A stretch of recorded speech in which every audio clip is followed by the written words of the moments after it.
What is going on, guys? Welcome to Greggles TV. This is going to be a review about the Pixel Watch 2. So, without further ado, let's jump into it. All right, so here is the Pixel Watch 2. It's very small, very lightweight, and that's some of the things that I actually really enjoy about this watch.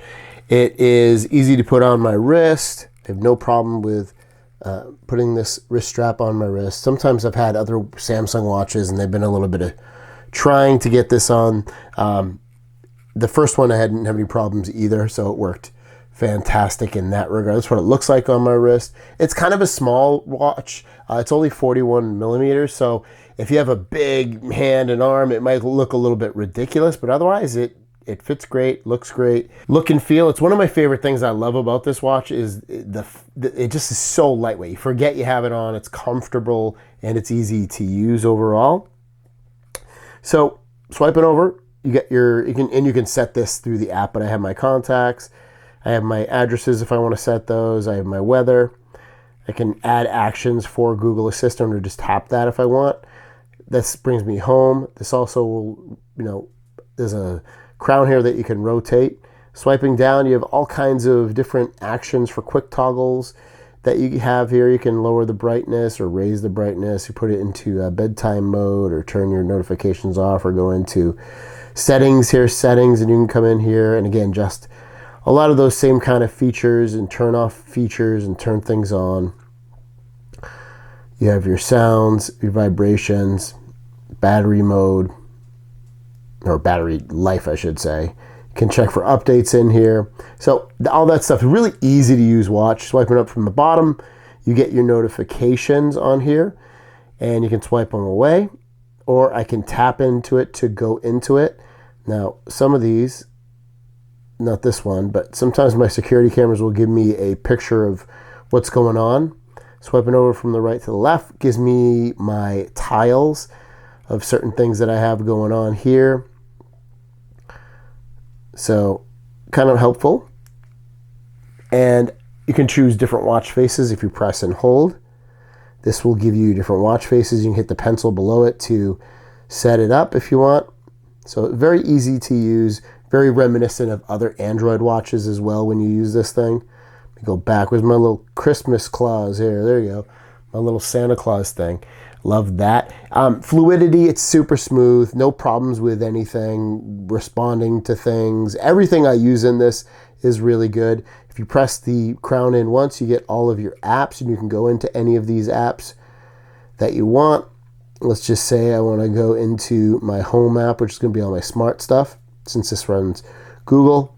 And I have access to control any of my rooms here. So like I want to go into the bedroom, and I want to turn on and off lights right here. I can do it manually, or I can do it through Google Assistant. But yeah, all your apps are in here. I'll be honest, I don't use these apps all that much. So, for me, it's really for notifications and tracking my steps and knowing my heartbeat. If you double press the crown, it opens up your Google Pay, and you can pay things on the watch. All you do is just put the face of the watch to where the pay reader is, and it will pay and work. I've used it a couple times. It worked flawlessly, no problems at all, and pretty amazing. It's something new to watches, but this watch does have NFC built into it, and you can use Google Pay, and it works flawless. It does have Fitbit built into this, so you can track ECG, you can track your workouts and all that stuff. So if you're into Fitbit and you love all that, it's all built into this, and they have some premium features that you can pay for as well on here. So cool stuff. Here's the app. If you're curious, it'll tell you your watch's battery. It'll tell you, and you can go into like notifications and turn things on and off. You can go into Google. It's if you don't want to control it through the watch, you can do it all through this. It's very simple to follow and figure out. So I like that. And it was easy to set up through the app as well. You can go into watch faces, for instance, and see what watch faces you have. You can edit them. So very simple process, the whole thing of using and creating and all that stuff. You'll see some of this will change. And all I would do is, if I was to say I wanted that one, is just hit save. For the battery life, I get about a day and a half which is just about the same as I was getting on my other Pixel Watch. And, that's a good question.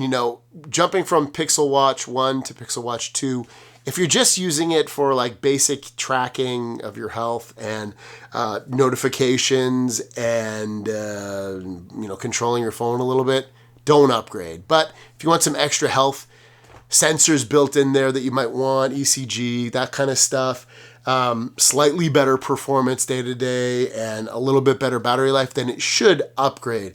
But otherwise, I really like the watch. It's still one of my favorite smartwatches to wear, and the reason being is easy to use, easy to set up. It is lightweight, super lightweight. It's comfortable. It's easy to put on my wrist, off and on with the default wrist straps. And it gives me my notifications on time and easily. And that's kind of what I was looking for and wanted. So I would recommend it. I think it's a great watch. Is it the best feature to feature over all these other watches? Maybe not, but if you just want a watch that can give you some health features, gives you notifications good, has a nice looking display, software is easy to use, and has some health features built in that you'd really, really want, grab it. It's linked down below. Thanks for watching. Have a great day. We'll see you down the road. Peace!